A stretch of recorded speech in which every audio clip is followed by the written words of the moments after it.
doctor Font no necesita presentación.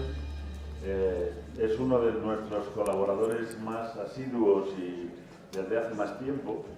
Es una persona que todos conocemos, todos los que estamos aquí ya conocéis. Bueno, para mí, aparte de ser un gran amigo con el que he compartido muchísimas buenos momentos en ortodoncia, quiero agradecerle sinceramente que, como siempre, venga y colabore con nosotros en cualquiera de los aspectos que le eche, tanto de funcional, de todos los que me enseñaron a mí, el único que le ha tenido un poco de afición a esto de la rehabilitación neurooclusal y de planas ha sido Juan Font. Con lo cual, pues, vamos a ver qué es lo que, una vez más, sus casos, que son siempre muy interesantes. Y bueno, seguiremos luego con la doctora Khan, pero bueno, de momento, Juan, vamos a pasar un buen rato. Gracias. Vale. Yo no sé. Este ¿Te parece que mejor? ¿Eh? Este es para aquella cámara. ¿Dónde está la máquina?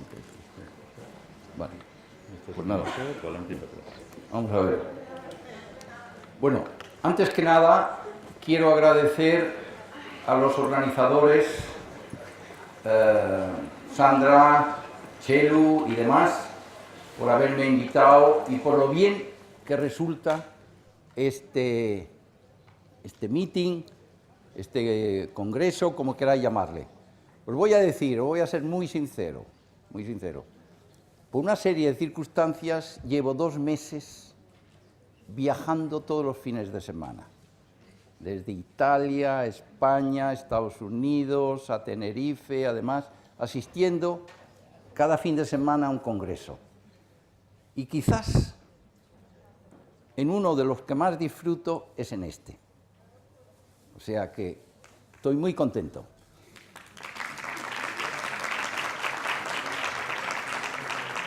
Y yo creo que hay 2 razones. Una, porque el tema me gusta mucho y los conferenciantes han estado, para mí, extraordinariamente bien. Y la otra circunstancia es Valencia. Yo me encanta Valencia, y cada vez que vengo a Valencia me gusta más. La veo limpia, la veo clara, me encanta Valencia. Y tiene, yo os lo decía a Chelu el otro día, tiene un tamaño que me parece que es perfecto. No debería ni disminuir ni aumentar la población. Me encanta. Me encantan sus gentes. Para mí es de la gente más simpática de España. Y también tengo el recuerdo de Cucho Canuto, que fue para mí un hermano, un profesor, un maestro, y le guardo mucho cariño. Y dicho esto, yo me voy a saltar, porque lo han dicho mejor, mucho mejor que yo lo diría, toda la teoría, que yo realmente, cuando he escuchado a los conferenciantes, he dicho, oye, esto yo no lo puedo superar, porque lo han dicho de maravilla todo. Y me voy a concretar en los casitos que he traído, que ahora los contaba, y son 14 casitos, 14. Y los voy a presentar de tratamientos tempranos, que es lo que a mí me gusta, y os voy a comentar qué es lo que hago hoy, qué es lo que haré el lunes cuando empiece a trabajar con los niños pequeños, pues os lo voy a enseñar. Y dicho esto, ¿quieres decir algo? No. Ahora. Vale. Y dicho esto, quiero recordar mis tiempos, que fueron sensacionales en el extranjero, tanto en Escandinavia como en Estados Unidos. Y yo recuerdo, cuando estaba en Estados Unidos, pues visitaba todas las clínicas que podía. Y una que me recomendaban era la clínica del doctor Holdaway en Provo. Me decían, vas a aprender muchísimo allá. Total, que le escribí y me dijo, sí, puedes venirte una semana a Utah. Y nada, yo que estaba en Los Ángeles, pues me cogí el coche, no me acuerdo, el avión, y me fui a Provo. Y me fui a Utah. Y entonces debía pasar una semana con él en la clínica. Y llegué, la recepcionista me dijo, siéntese, doctor Font, ahora el doctor vendrá. Bueno, me senté, había gente esperando y todo eso, y al cabo de 5 minutos Esto lo he contado varias veces, algunos de vosotros ya lo ha oído, pero otros no. Y al cabo de 5 minutos apareció el Dr. Holloway, ya era un señor mayor, y me dice, "Nice meeting you, Dr. Font. Read this paper and once, y una vez que lo has leído, ven a la clínica." Y el papel que me dio era este papel.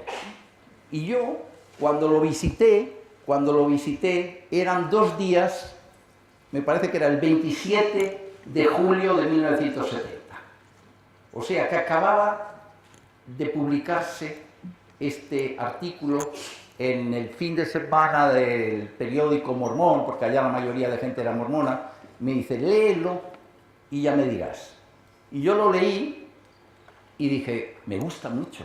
Y cuando llegué a la clínica le dije, me ha gustado muchísimo. Y él me dijo, Reed Holloway me dijo, en esta frase está mi filosofía.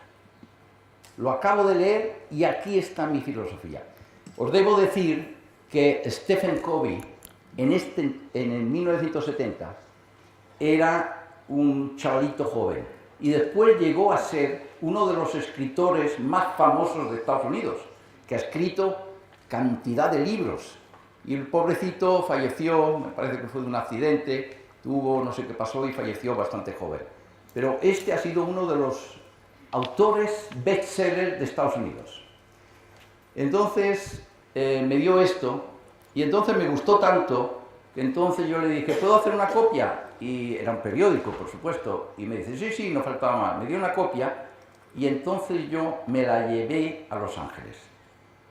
Y hice copias, muchísimas copias, y empecé a repartirlas por todos los lados donde yo iba. Yo me pasaba una mañana con Bench en San Fernando Valley, otra mañana con Ricketts, otra mañana con Hilgers, otra mañana pues en todos, con Howard Lang, con todos, con Steiner. Me acuerdo Steiner cuando me invitaba a su casa para enseñarme su análisis, y cenábamos y después me llevaba al cellar y me enseñaba su análisis. Venga, tengo unos recuerdos impresionantes. Y entonces yo le di las copias pues a Ricketts, a Bench, a todos. Y esta frase se volvió famosa en muchísimos artículos de ortodoncia. Yo he visto mencionar begin with the end in mind. ¿Qué quiere decir esto? Que antes de empezar un tratamiento tenemos que tener en nuestra mente, después de haberlo estudiado, qué es lo que queremos hacer. Lo que no podemos hacer hoy en día, es decir, venga, vamos a colocarle bandas, o vamos a colocarle brackets, o vamos a toda la arcada superior, toda la arcada inferior. No. Hay que hacer un estudio muy detallado y de cada vez más detallado, porque lo habréis vosotros escuchado aquí, la importancia que tiene todos los pequeños detallitos que podemos conseguir de un estudio de un caso. Ayer, precisamente, yo estaba pensando que hay que incorporar nuevas cosas. Y una cosa que no se me había ocurrido y que lo pensé ayer y ahora el lunes quizás ya empiece a hacerlo. Yo no sé si alguien lo hace, pero tomamos fotos, tomamos registros y demás y todo eso. Y ahora me gustaría, y me parece que empezaré el lunes, pasado mañana, me gustaría tomar fotos solamente de los ojos, de la mirada. Así como tomamos fotos de la boca, de la sonrisa, del perfil, de frente, de lateral y todo eso, me gustaría tomar fotos de la mirada, porque estoy completamente convencido que cambiamos muchísimo nosotros la mirada de los pacientes cuando el tratamiento está bien planeado y bien encauzado. Estoy convencido, porque yo cuando veo a los niños pequeños, sobre todo, los mayores es difícil cambiar la mirada. Hay miradas bonitas y hay miradas que no lo son, pero ya es muy difícil. Pero los niños pequeños, cuando yo veo el cambio con los aparatos, veo otra cara y sobre todo, no solamente la boca, y no solamente los huesos, y no solamente la sonrisa, sino la mirada. Y por eso, ayer se me ocurrió esta idea, yo a partir del lunes me parece que voy a empezar a tomar fotos para concentrarme en la mirada. Bueno, después ya veréis por qué. Dicho esto, este artículo me gustó mucho Y nada, y lo propagué y ahora me encanta pues leer muchísima gente, da lo mismo que sean de un sitio o de otro. Rick escribió un artículo sobre ello, todos. Por ejemplo, Jim Hilgers promocionó sus brackets de Onco con este titular: Begin with the end in mind. Y eso es una frase que tenemos que tener todos presentes. Antes de empezar un tratamiento tenemos que saber qué es lo que tenemos y qué es lo que queremos conseguir. Porque los objetivos de un tratamiento muchas veces se ven limitados por una serie de circunstancias. Y tenemos que la personalidad del paciente hoy en día hay que tenerla muy presente. Yo de cada vez insisto más, a ver, ¿cuál es el motivo de la consulta? ¿Cuál es? Y es tan diverso que hay que tenerlo presente. Hay que tenerlo presente. Y dicho esta pequeña introducción, yo todo esto voy un poquito a pasármelo, no eso, pero todo tratamiento temprano debe tener como finalidad conseguir la mejoría de las funciones del sistema estomatológico. Se ha dicho tanto, la respiración, la deglución, la masticación funcional, que la gente no lo tiene en cuenta muchas veces. Ellos cuando ya han conseguido la clase 1 o ya han conseguido el espacio, pues ya se dan por satisfechos. No, hay que insistir en la función, en la masticación funcional. La aparatología es la herramienta para conseguir un objetivo. A mí me da lo mismo conseguir, yo quiero el resultado, quiero el objetivo que se cumpla, que son mejor. Ahora, si utilizo un aparatito, utilizo otro o demás, da lo mismo. Igual que las brackets. Yo creo que si las brackets tenemos en mente el resultado final, da lo mismo que utilicemos una bracket que sea de una casa o de otra. La cosa está en cómo utilizarlas, en qué torque, en qué posición, en qué altura, etcétera, etcétera. Pero da lo mismo que sea de una casa o de otra. Yo no creo que haya mucha diferencia. Y que yo sigo utilizando 0,18 slot de ranura y me dicen anticuado. Pues no. Yo puedo conseguir lo mismo con eso, pero como ya empecé con esto, pues yo no quiero cambiar. De vez en cuando para mi hija le compro 0,22 porque se encuentra más satisfecha, pero vamos. Los tratamientos deben ser precoces y preventivos en su planteamiento, etiológicos y simples en su ejecución, y funcionales y estables en su resultado. Esto es, a grosso modo, con 3 apartados, qué es lo que yo quiero de un tratamiento. Bueno, y ahora voy a pasar casitos, y esta es una niña de 3 años y 6 meses que presenta una oclusión cruzada, un poco de mordida abierta, y yo quizás, si tuviera que decir, os voy a decir ahora, estaba pensándolo esta mañana, en un niño pequeño, que me vienen muchos, porque cuando tú empiezas a tratar niños pequeños, a través del colegio, a través de las madres, pues te vienen más. Y a mí me vienen niños, a lo mejor de 3 años, o de 2, o de 4, y todo eso, y tú dices, pero si a mí no me vienen. ¿Sabes por qué me vienen? Porque los trato, y porque los trato cuando es necesario, por supuesto. Y porque, en fin, los cuido, y porque realmente yo estoy convencido que a mí me encanta hacer tratamientos tempranos. Y yo sin querer, pero transmito este entusiasmo que tengo con los tratamientos tempranos. Y eso, quieras o no quieras, hace mella un poco en los padres y ven el interés que yo tengo y las ganas que yo tengo de tratarlo. Y esto es muy importante, que cuando tú ejerces una profesión, cuando tú ejerces un tratamiento de ortodoncia, que lo disfrutes. Que lo disfrutes. Yo ya tengo ganas de ir a trabajar el lunes. Y entonces, pues un Coehelix, un Coehelix lo colocamos 4 meses solamente. Si a mí me dicen, Juan, ¿qué aparatología utilizas tú en el tratamiento temprano?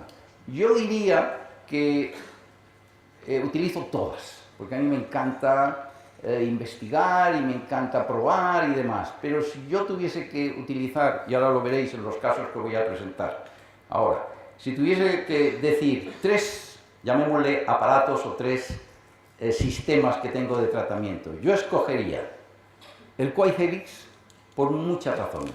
No me tapa las superficies oclusales de los dientes. Es fijo, no necesita colaboración. Y si lo utilizas bien, puedes conseguir, tratamientos temporales, puedes conseguir efectos ortopédicos, efectos ortodónticos, puedes conseguir muchísimas cosas. Muchísimas cosas. Pues yo diría que utilizo sobre todo aparatología fija para estar seguro de la colaboración, porque a un niñito de 3 años, 3 años y medio no le puedes pedir colaboración, un aparato removible y todo eso, yo lo comprendo, las madres muy atareadas y demás. Y utilizo 3 aparatos.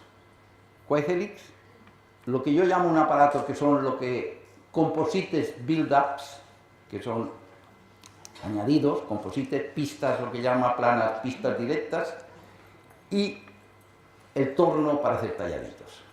Yo creo que es fundamental. Y por supuesto, utilizo mucho papel de articular. Yo no sé cuánto papel de articular utilizo cada día. Las enfermeras me dicen, doctor, ¿qué hace con el papel de articular? ¿Se lo lleva a casa o qué? Porque desaparece. Papel de articular, muy importante para hacer los ajustes oclusales, siguiendo...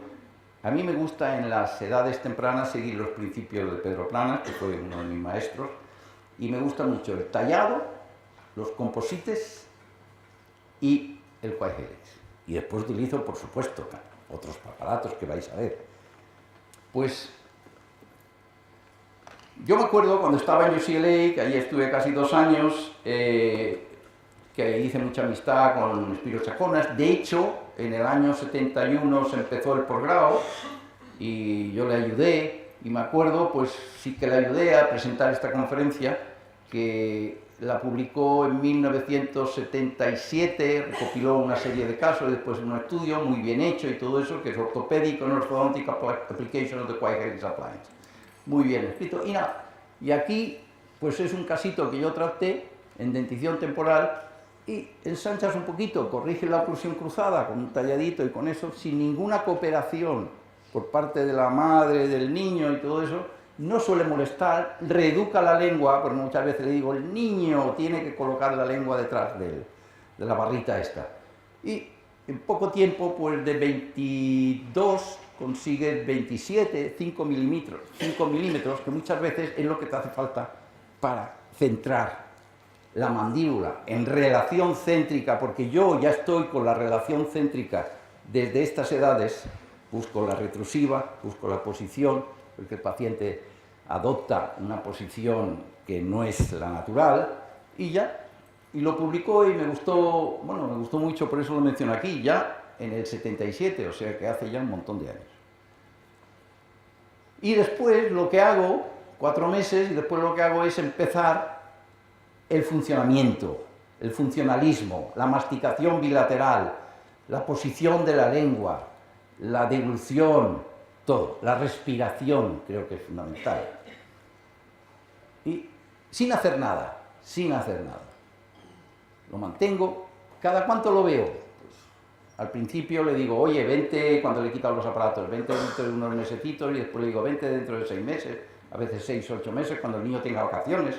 En fin, aprovecho estas fechas y lo veo, le hago un ajuste oclusal y después al final, cuando ya todo ha ereccionado más o menos, pues le puse unos aparatos, 8 meses en la arcada superior y 6 meses en la arcada inferior. Debo decir una cosa, ahora estaba en la sociedad americana en Orlando, y me ha llamado mucho la atención 2 factores que he visto allá, que todo el mundo hablaba de cirugía, microtornillos, no sé cuántos, demasiado, para mí, demasiado agresivo. Tratamientos a todas las edades, con mucho tornillo, mucha placa incrustada y demás. Y después otra cosa que también me ha llamado mucho la atención, que todo el mundo hablaba, cómo acelerar el tratamiento de ortodoncia, con cantidad de métodos. Y científicamente no está probado. No hay lo que llaman los americanos evidencia científica, porque parece ser que las últimas investigaciones que se han hecho en universidades allá no han demostrado que todos estos aparatitos activen la duración del tratamiento. Yo lo que creo que la manera de hacer un tratamiento corto es enfocarlo desde que son muy pequeños.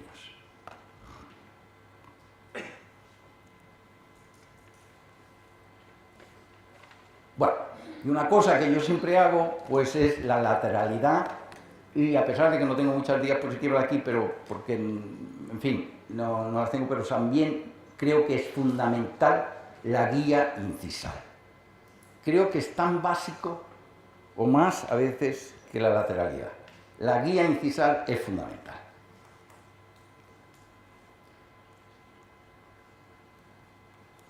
Perdón. Ahora, el paciente, prácticamente, pues, el otro día me la encontré en un funeral. En los funerales te encuentras pacientes, es el acto, digamos, social por excelencia, al menos en Mallorca, que ves gente que hace a lo mejor años que no la ves, y vas a un funeral y te la encuentras. Y entonces el otro día me la encontré esta chica y estaba muy guapa, le dije, vente, vente, y te tomaré unas fotos, porque estaba estudiando, me parece, en Barcelona, no sé qué, vente, vente, vente. Y este paciente, pues yo solamente le he puesto un quai helix y unas poquitas brackets, 6 meses en la parte inferior y 4 para derrotar algunos dientes, para conseguir una mejor función y una mejor estética. Porque la posición de los dientes hoy en día influye mucho en la percepción del paciente cuando termina un tratamiento. Como te equivoques una milésima de milímetro, un diente de delante esté un poquito rotadito, el paciente no falla. Te viene y te dice, oye tú, pero lo tienes que mirar, y al final siempre le da la razón. Porque tiene razón. Hoy en día los pacientes se miran mucho más al espejo que hace 40 años. Mucho más. No sé si hay espejos mejores, yo no lo sé. Pero cualquier pequeño detallito y tú dices, ah, pues no lo veo. Y después pones la vista bien y lo ves y tienen razón. La inmensa mayoría de veces tienen razón. A ver, yo voy un poco demasiado rápido. Ah, sí. A ver, un momentito. A ver, que no entiendo esto. Esta es la fotografía. Esta era la anterior. Con un tratamiento menos de un año. Menos de un año.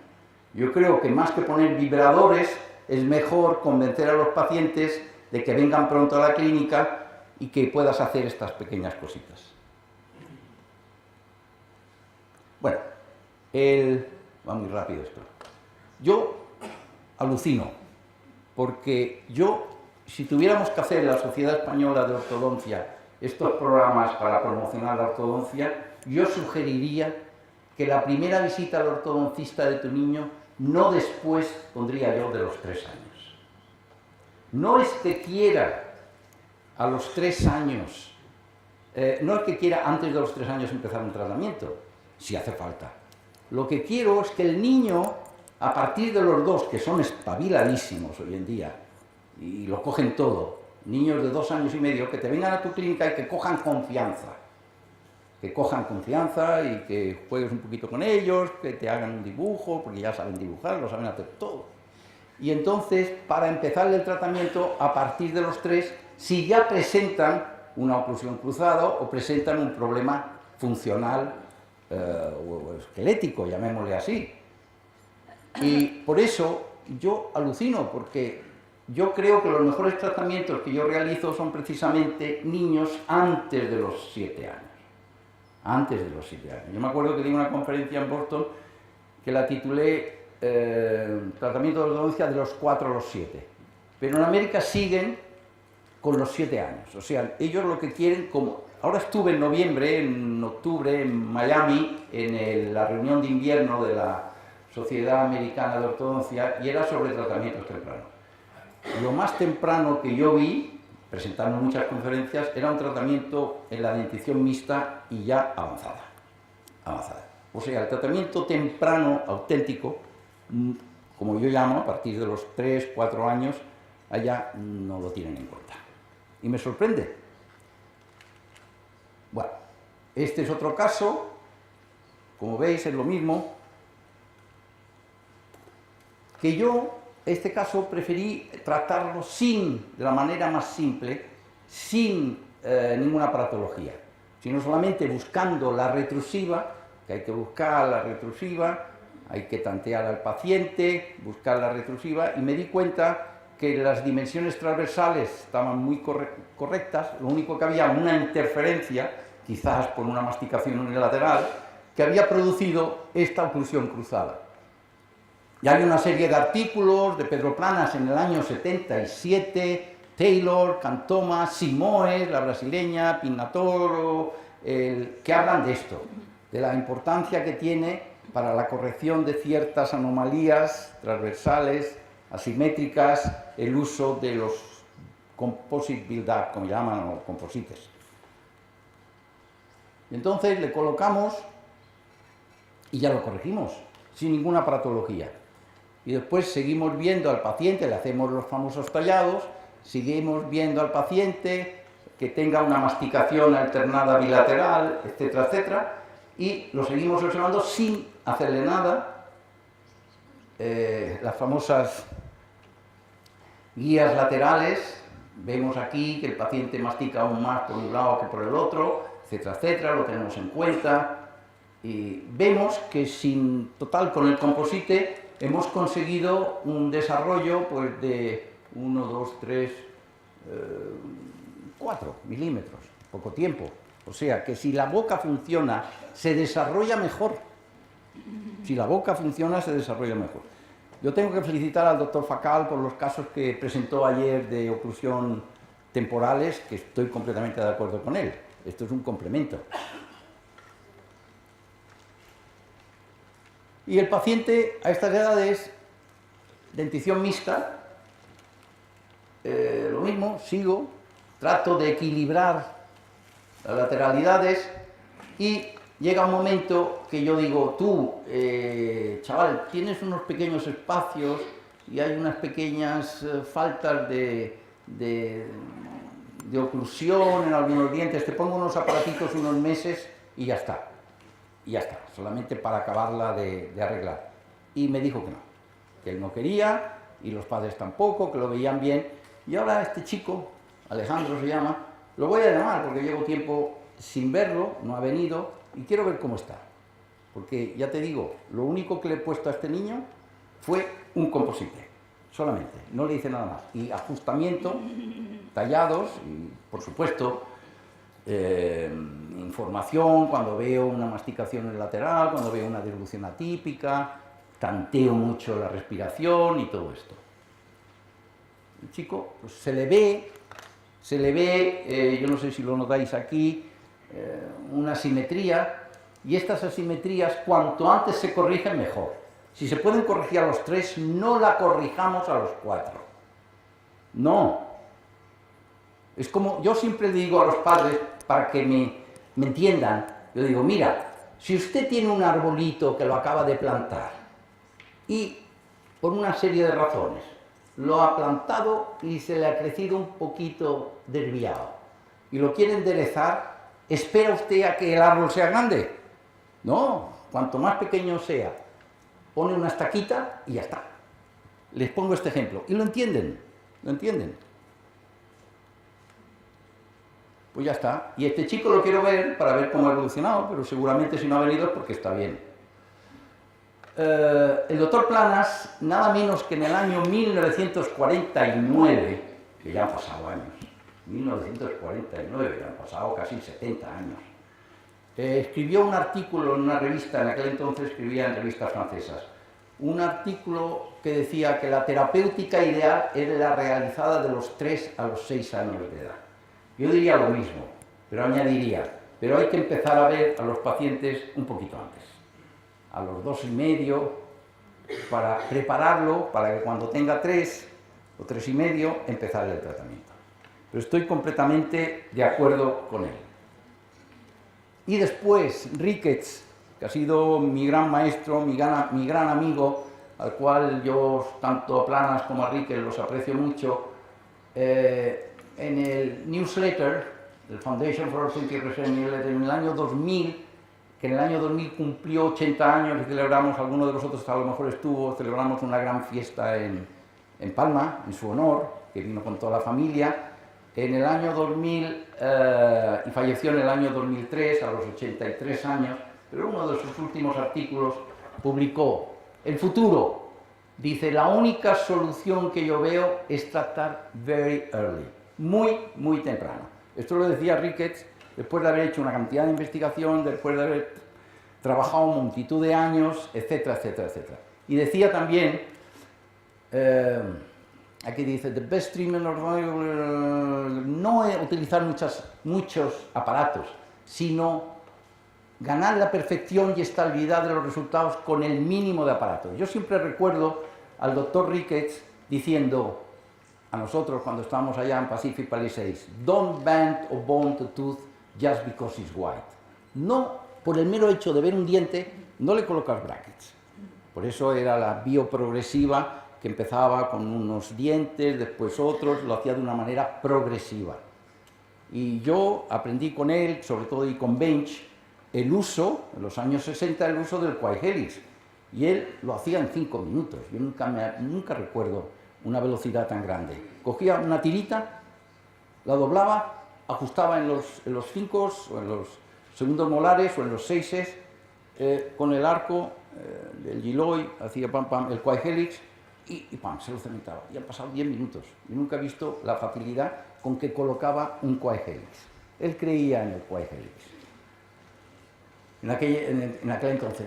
Bueno, esto lo presento porque admiro mucho también a Vilma Simoes y ella decía que los pacientes, y yo lo compruebo, que cada vez más hay pacientes que dicen, por favor, no le tome radiografías a mi hijo.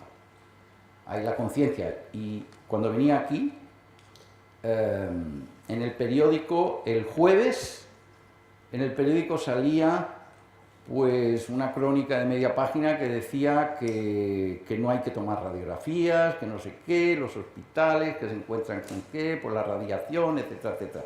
Es decir, que a veces pues hay que reducir el número de radiografías, y eso es una manera que ella tenía cuando no podía tomar una tele una tele lateral o una tele frontal de cráneo, pues el poder apreciar, si se tomaba bien, el poder apreciar pues ciertas connotaciones disfuncionales, esqueléticas y tal, que se presentan en los pacientes ya en edades tempranas, Y hacía pues estos trazados de la ortopantomografía para evitar la tele y la anteroposterior en pacientes que no querían. Este es un artículo que me gustó muchísimo de un profesor de Israel de ortodoncia de la facultad Ben Basat, publicado en 1993, y dice, y tiene razón, functional pattern is established at very young age, y dice, su eliminación es difícil, dice, y quizás puedes tú conseguir una buena maloclusión, llamémosle morfológica, pero no funcional. ¿Qué quiere decir con esto? Que cuando nosotros colocamos un Quai-Helix en una maloclusión que ya ha estado 1 año, 2 o más, nosotros corregimos la morfología, corregimos aquella maloclusión, pero no la hemos funcionalizado. Y lo difícil no es colocar un Quai-Helix y corregir la oclusión cruzada, lo difícil es equilibrar la boca. Y es por eso que es tan importante el hacer los talladitos, el tener en cuenta todas estas funciones, masticatorias, bilateral, alternante, etcétera, etcétera. Y él hizo un estudio y demostró que de 100 casos, 60, una vez corregida la maloclusión, persistía, no la maloclusión, sino la corrección, pero que había un 40% que recidivaba, después de haberla corregido morfológicamente. ¿Qué quiere decir esto? Que no pensemos que porque una maloclusión nos parece que está tratada, lo esté desde el punto de vista funcional. Ahí está lo difícil. No en colocar la plaquita, o en colocar el Quai-Helix, o en colocar la disfunción de Haas, o lo que sea, o el aparato que sea. No. Lo que viene después es lo más difícil, que es la funcionalización de la boca, de la dentición. Y es por eso que Frankel decía, puedes tú conseguir un éxito en morfológico y un fallo funcional. Por eso yo le doy tanta importancia a la función, tanta importancia a la función. Y en eso Yo me acuerdo mucho de Pedro Planas, cuando estudiaba estomatología en Madrid en los años 60, ya a principios de los años 60, cuando todos los jueves por la tarde íbamos a su clínica y hacía hincapié ya en eso. Hacía hincapié en eso, en la funcionalización del tratamiento. Cugino, otro de mis grandes maestros, es lo que decía, hay que neutralizar la matriz funcional, que es la clave del éxito de un tratamiento. Cuanto más pequeño nosotros tratamos un niño, aquí lo dice, podremos nosotros tratarlo mejor, y aquí lo dice, the later treatment begins, the more your concept will have to adapt to the phase. Y cuando lo tratamos ya tarde, no podemos conseguir lo que nosotros queremos. Tenemos que adaptarnos a sus circunstancias. Estos son los cráneos que yo compraba por $50 en América a principios de los años 70, cuando los vendían en los stands. Vendían cada cráneo auténtico por 50, me acuerdo, 50. Y los podías, en la aduana te veían esto y, decían, y tú lo explicabas, no, es que estoy estudiando anatomía y he comprado esto, y te decían, bueno, pasa. Pero ahora pasas uno de estos y eres sospechoso. Entonces, yo tengo varios cráneos que los compré allá en Estados Unidos en los años 70 y me impresiona estudiar la anatomía de denticiones como la dentición temporal. Estos 6 no habían salido en este cráneo. Y en dentición mixta. Y hay que ver, fijaros en la sutura, que aquí ni lo mueves, y, a ver, mira. Fijaros en la sutura media palatina, en las suturas pterigoideas, en las suturas así frontales. Fijaros lo pronto que se osifica. Si nosotros queremos ensanchar ortopédicamente un caso, no esperemos a los 4 o 5 años, hagámoslo a los 2 y medio, 3, que se puede hacer, que lo haremos muy fácil, o hagámoslo a los 3 o 3 y medio, que conseguimos con un simple aparatito, que parece que no es ortopédico, pero lo es, conseguimos un resultado ortopédico. Y después a la dentición mixta, como esperan a los 7, 8, 9 años, ya entonces tenemos que abrir suturas. Y si se pueden evitar abrir suturas, ¿por qué no evitarlo? De ahí el tratamiento temprano. Y miraros, la sutura nasal, si queremos que el paciente respire porque tiene, pues, unos cornetes o que tiene una disyunción tal y cual y eso, pues tratémosle pronto. Fijaros cómo está la sutura esta, fíjate cómo está la sutura, aquí ya está. Y de estos tengo varios, y lo cual prueba, pues eso, que hay que empezar el tratamiento muy temprano. Este famoso artículo de Melsen, fabuloso. Fijaros vosotros cómo está la sutura, hice una investigación allá en Copenhague, en Aarhus, fijaros cómo está, y fijaros en la etapa juvenil, en la etapa adolescente, lo difícil que es conseguir una acción sobre las suturas. Bueno, planificación del tratamiento. Esto lo voy a pasar muy rápido porque todo el mundo lo ha dicho mejor de lo que yo podría explicarlo. Los niños, ¿cuándo hay que empezar a observarlos? Los niños hay que empezar a observarlos desde que nacen. Porque ya cuando nacen hay niños que respiran por la boca y hay niños que respiran por la nariz. Y esto lo voy a pasar rápido.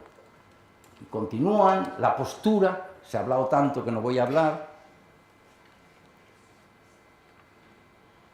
Frenillos, tejidos adenoideos, tejidos amigdalares, etcétera, etcétera. Yo no voy a insistir en esto porque lo han explicado muy bien los que me han anticipado. Debemos de tener signos de alergia. Fijaros vosotros la marca que deja este paciente, chupa.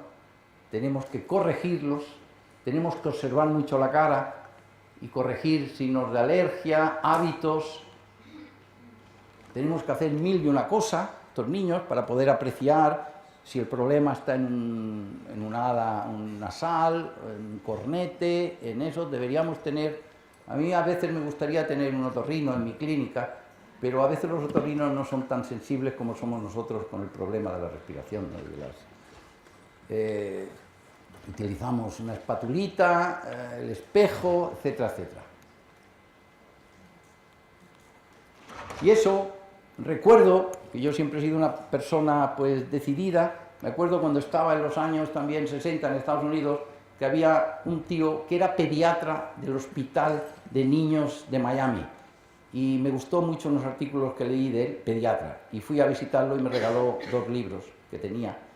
Y esto está conseguido de uno de los libros. Y es que lo primero que tenemos que ver, creo yo, cuando un niño entras por primera vez y ves a la consulta, hay que mirarle a la cara y hay que fijarse. Yo lo primero que hago, antes de que abra la boca y demás, fijarse en las ojeras. ¿Por qué? Porque te enseñan un montón. Y quiero, aunque sea un poco rollo, las venas de los maxilares se unen o anastomosan con las venas de las cavidades nasales y paranasales y desembocan en el plexo pterigoideo. El plexo pterigoideo tiene una importancia enorme. En la infancia temprana ya aparecen membranas mucosas edematosas nasales y de senos debido a rinitis alérgica. Es fundamental pedir al paciente, ¿es alérgico o no? Y muchas veces te dicen, no lo sabemos, parece que no. Y otra vez te dicen, el padre lo es, o el abuelo lo era. Date. El edema interfiere con el drenaje venoso causando un encharcamiento venoso de los alvéolos dentales y tejidos circundantes. Cuando un paciente tiene problemas de circulación debido a causas, una rinitis alérgica y todo esto, no queramos, sin tratar la causa, no queramos corregirle la respiración. Hay que ver cuál es la causa de aquella respiración bucal. Y entonces sí, hay que ver, hay que estudiarlo. Y una de las cosas que a mí me llama la atención mucho es saber ojeras, que hay niños que tienen unas ojeras, y no solamente esto, lo que yo llamo en inglés, yo no sé cómo se llama, de transversal crease, que hay muchos niños que tienen aquí una rayita, se expresa más en el verano, y es que se pasan todo el día, cuando tienen rinitis, haciendo así, y se le forma una rayita aquí. Si tiene una rayita, no falla. De 100, 99 tienen rinitis alérgica, por una cosa por otra. Y es mejor saberlo y tratar de evitarla. Bueno, Durán, que ha sido un compañero mío durante muchos años, ha diagnosticado con el doctor Ustrey la matriz funcional y codificación, el doctor Padrós, que nos lo explicó también el otro día, también ha escrito un artículo muy bueno, cómo cuantificar las funciones y la postura en la consulta de ortodoncia. Es decir, esto resulta evidente que existe una íntima relación entre función y forma. Esto ya lo habéis escuchado, no voy a repetirlo, pero es evidente. Yo soy de los partidarios de que hay que cambiar la forma y después intentar la función, si la forma está patológica, si la forma no es la correcta. Miu escribió un artículo recientemente, no hace mucho, que es la influencia de la lengua en el crecimiento dentofacial, pero como ya lo habéis escuchado, yo no voy a insistir. También la postura tal de la maclusión, la importancia de la lengua, todo esto lo voy a pasar rápido porque ya lo han explicado todos. Tratamiento temprano, prevención también, todo esto ya lo sabéis porque lo han explicado y voy a pasar rápido. Este es del libro de Sandra Kahn y explica la importancia del doctor Enlow, profesor famoso allá en Estados Unidos, en fin, todo esto está a vuestra disposición en el libro de Sandra. Lo mismo digo de la deglución, yo no voy a decir nada nuevo, y también de la premisa trópica del doctor Miu. Yo lo había puesto por si acaso, pero me he dado cuenta de que no hace falta. Y la postura, tampoco no voy a decir nada.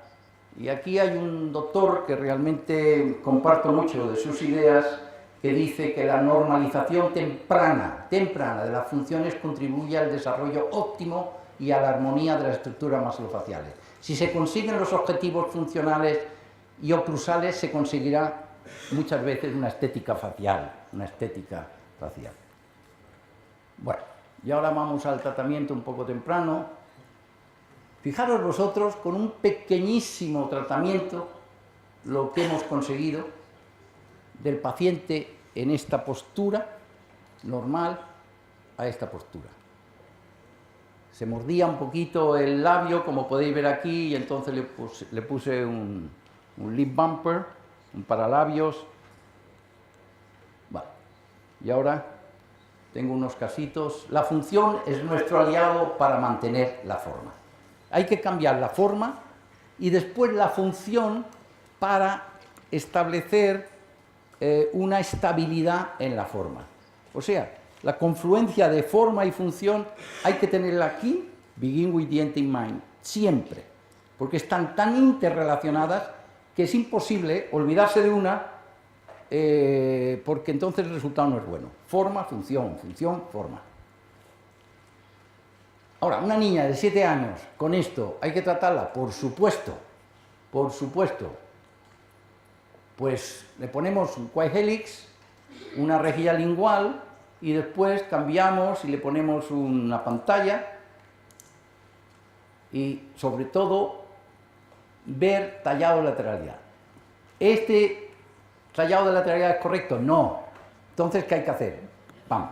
Papel. Papel de articular y funcionalizar. Yo utilizo muchísimo también el chicle y veo por qué lado. También se pueden utilizar otros aparatitos, etcétera, etcétera. Ya lo enseñaré después, etcétera. Bueno, entonces conseguimos eso y a esperar.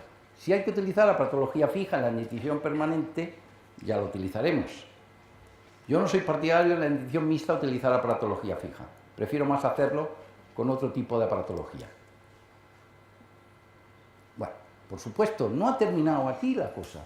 Hay que seguir educando al paciente, que el paciente mastique, que el paciente respire, que el paciente degluta. A veces hay que darle pues cositas para que coloque la lengua en el paladar, para que respire por la nariz, para que funcione de una manera bilateral alternada. A ver, yo me paso. Bueno, ya está. ¿Por qué no hacerlo? ¿Por qué no hacerlo en la primera fase? ¿Por qué esperar? ¿Por qué esperar? No, hay que hacerlo. Otro paciente. Este paciente no tiene ningún problema más que un problema mecánico de oclusión cruzada del central. Y fijaros vosotros esta oclusión, lo perjudicial que es para la encía. Pues nada, le colocamos un simple aparatito, un simple que duró 2 o 3 meses, se lo cambiamos y esperamos. Mira cómo ya ha mejorado un montón el esto. Siempre, lateralidad, que mastique bilateralmente. Y la niña, pues, tiene un patrón bueno, me parece que es escandinava. Otro caso. ¿Veis la simetría? Oclusión cruzada.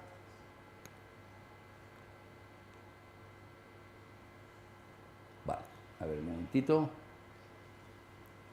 Ahora es curioso esto. Bueno, vale. ¿Qué ha pasado?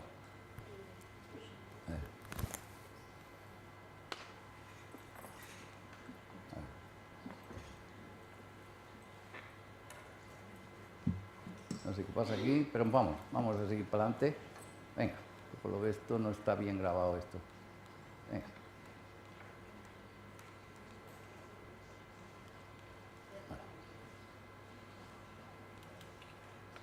Vale. Las leyes de planas la ha explicado el doctor Plaza. A ver, un segundo. Bueno. Yo no sé qué ha pasado ahora aquí. Ahora se ha...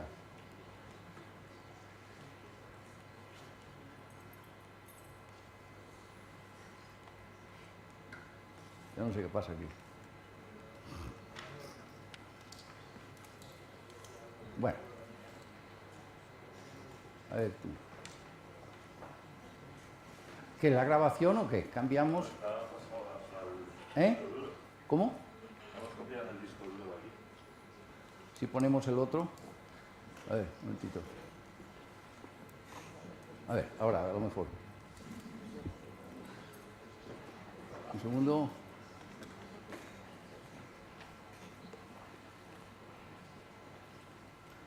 Está un poco raro, pero en fin. Bueno, ya seguiremos porque ya no queda mucho tiempo. Me gusta esta frase de Ricketts que dice: la clave es que generalmente no se realiza la ortopedia en el maxilar superior. ¿Qué es lo que hemos estado hablando? Ortopedia en el maxilar superior. Hemos hablado ayer todo el día y esta mañana también. Ortopedia en el maxilar superior. Y Ricketts se dio cuenta de que generalmente en su entorno no se realizaba la ortopedia en el maxilar superior. Y es clave. Ya lo habéis visto, todos han hablado sobre cómo ejercer la ortopedia en el maxilar superior. Bueno, el maxilar superior desbloquea la mandíbula. Y una vez desbloqueado, es el principal estímulo para el desarrollo del macizo craneofacial. Hay que desbloquear el maxilar superior. Y después la mandíbula, el buen crecimiento y la buena función de la mandíbula es el principal estímulo para el desarrollo de todo el esqueleto. Bueno, esto es lo que os decía. Existe una íntima conexión neurológica entre el sistema oculomotor y el sistema masticatorio del italiano. Un tío listo y que me gusta. ¿Qué quiere decir esto? Esto quiere decir que si cambiamos nosotros una mala oclusión en una buena oclusión, hacemos ortopedia del maxilar superior y miramos los ojos del paciente antes y después, lo que os decía antes, hay un cambio tremendo. Y las madres a veces me lo dicen. Dicen, no, el niño es que parece que está más despierto. Más despierto. Y efectivamente, en Estados Unidos, en el norte, hubo un doctor, no recuerdo ahora el nombre, que hizo una investigación y demostró que los niños, cuando les hacían un tratamiento de ortodoncia y mejoraban su función, su masticación y todo eso, lo relacionaba con las notas que sacaban en los colegios y mejoraban.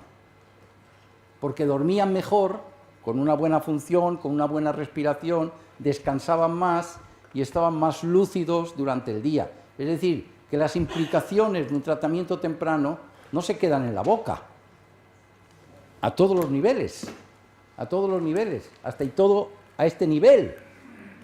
Yo creo que desarrollaríamos mejor la mente de los pacientes si empezáramos los tratamientos muy tempranos, creo. ¿Me entiendes? Hay una íntima relación en todos estos sistemas.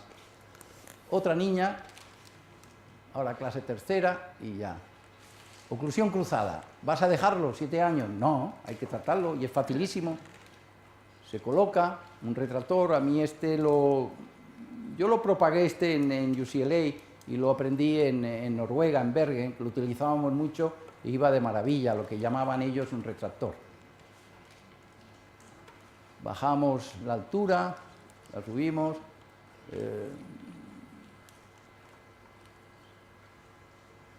¿Me entiendes? Mejoramos, la oclusión abierta se va cerrando, vemos la lateralidad. Siempre hay que cuidarlo desde un punto de vista no solamente, diríamos, estático, sino funcional. Muchas veces recurrimos al chicle, otras veces recurrimos a la espátula. Siempre hay que estar equilibrando todo. Otra paciente, otra oclusión, parece difícil porque tenía componentes genéticos. ¿Qué hay que hacer? ¿Esperar o no? 4 años. ¿Vosotros creéis que hay que esperar hasta los 7, como dicen, con perdón, los americanos, que no hay que ver los pacientes hasta después de los 10 años? No, hay que empezarlo ya. Y si esta paciente hubiera venido a los 3, lo hubiéramos camelado un poquito, lo hubiéramos convencido y fenomenal. Los niños hoy en día a los 3, 4 años colaboran de maravilla. Le pusimos una placa con elevación, con un tornillo triple, buscamos la retrusiva, le colocamos una rejilla inferior para corregir la deglución, etcétera, etcétera. Hay muchas posibilidades. Le pusimos un poquito una máscara, la niña contentísima y ya. Entonces llegamos a este estadio y ahora aquí hay que tratar de minimizar al máximo el uso de brackets.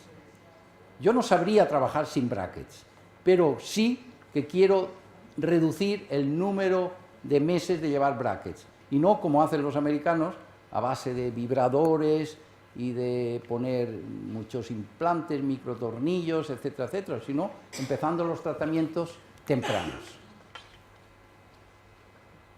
Niña mejora, hay que observarla. Me voy a pasar otra paciente igual.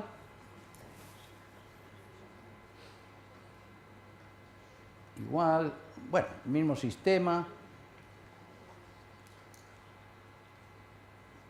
Tornillos para instalar, para hacer sitio. Mejoramos. Cambios son evidentes. Quiero una normalización de todos los sesos. Ahora, si me dicen, ¿cuándo quiero yo tratar a un paciente? Aquí es el pico pural. Yo quiero tratarlo cuando hay mucho crecimiento. ¿Cuándo hay mucho crecimiento? 3 años. No esperar a la pubertad, que es jugártelo todo a una carta. Cuando necesitas el crecimiento para un tratamiento, si tú dices, bueno, aprovecharé el crecimiento puberal y esperas pues a los chicos hasta los 13, 14 años, las chicas a los 11 y medio, 12, te lo juegas toda una carta. Si te falla por algo y todo eso, ya está. Por eso hay que aprovechar el crecimiento, y la mejor manera de aprovechar el crecimiento es a los 3, 4 años. Otra niña, y con eso ya pronto acabaré, porque son la 1:15. Esta niña tenía una desviación, una oclusión cruzada.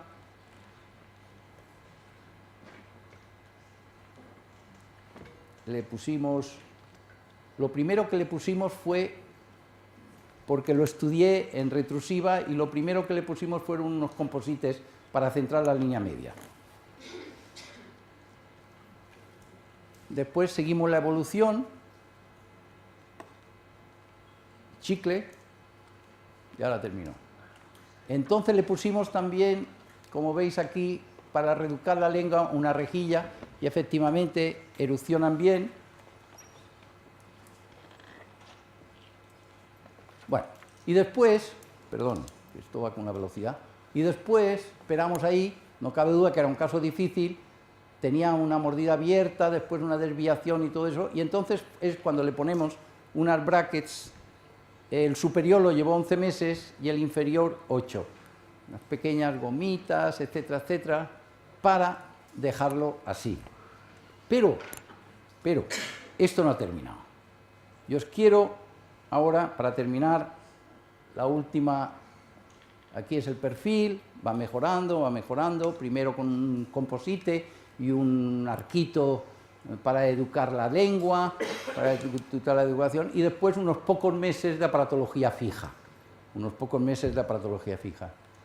Y recuerdo que yo estaba en Oslo, porque en el libro lo dice, Oslo, el 1967, julio de 1967, pues lo tengo escrito en el libro, y compré un libro maravilloso que se llama Vistas en Ortodoncia, homenaje a un profesor famoso en América, Alton Moore, profesor de Seattle University, que fue un maestro en la ortodoncia, y en este había artículos de toda la gente más famosa de Estados Unidos, y había un artículo por el profesor de Northwestern, John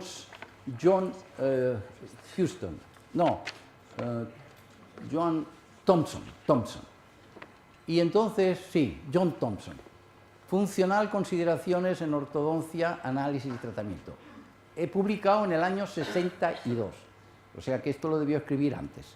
Y me sorprende por lo bien que está cuando dice: la responsabilidad del ortodoncista con el paciente no termina cuando los aparatos se han eliminado y se han removido los aparatos de retención.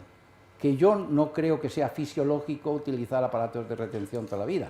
Yo creo que los aparatos de retención tienen que tener un tiempo determinado, limitado. No creo que sea bueno llevar aparatos de retención toda la vida. Y dice, quizás, aquí dice, quizás haya terminado la fase mecánica de la terapéutica, pero la fisiológica aún continúa por una serie de años. Yo estoy completamente convencido de esto. Cuando terminas de quitar los aparatos de ortodoncia, cuando terminas los aparatos de retención, entonces para mí es uno de los momentos más importantes de un tratamiento. Hay que ver el aspecto funcional, hay que equilibrar la boca, que no conozco yo un caso mío que haya terminado con la aparatología fija y el paciente funcionalmente esté bien. Siempre hay interferencias. En retrusiva, pues sea el segundo molar, la cúspide, la vertiente del primer premolar, lo que sea. Pero siempre, siempre, yo no he visto un caso terminado con aparatología fija y que sea perfecto. No, yo no lo he visto, no sé otros. Y yo cuando observo ahora en la americana de ortodoncia, he visto los casos que presentaban ahora en Orlando y también veo eso, que cuando terminan los casos no están funcionalizados. Y aquí dice, el análisis funcional puede ser aplicado solamente en el paciente. Y el paciente teniéndolo en una buena posición y tú teniendo los conceptos claros aquí, buscar la retrusiva, buscar la lateralidad, buscar las vertientes, buscar esto. Y siempre hay algo que hacer después de haber terminado un tratamiento de ortodoncia y de haber terminado la retención. Siempre hay que hacer. Y cuando haces lo adecuado, el paciente te mira y te dice, doctor, ¿qué me ha hecho? Y tú no has hecho nada más, a lo mejor que quitar una interferencia a nivel de un segundo premolar o lo que sea. Y dice, doctor, ¿qué me ha hecho? Y dice, ¿por qué? Lo preguntas. Y dice, porque ahora me encuentro fenomenal. ¿Me entiendes? Es decir, que a mí me gusta mucho este capítulo publicado en el 1962 porque el análisis funcional solamente puede ser aplicado al paciente y es muy importante, diría, es imprescindible. Y aquí dice, el diagnóstico es no solamente una ciencia, es también un arte. Hay que tener en cuenta muchas cosas. Y no quiero, aquí lo dice, la función de las varios aspectos, partes del aparato estomatognático deben examinarse antes, durante y algunos años después de la terapéutica. Y esto que lo haya escrito John Thompson, profesor en Northwestern, en el año 62, pues tiene su mérito. Y es por eso que me gusta. Y creo que es la 1:15:20 y gracias por vuestra atención.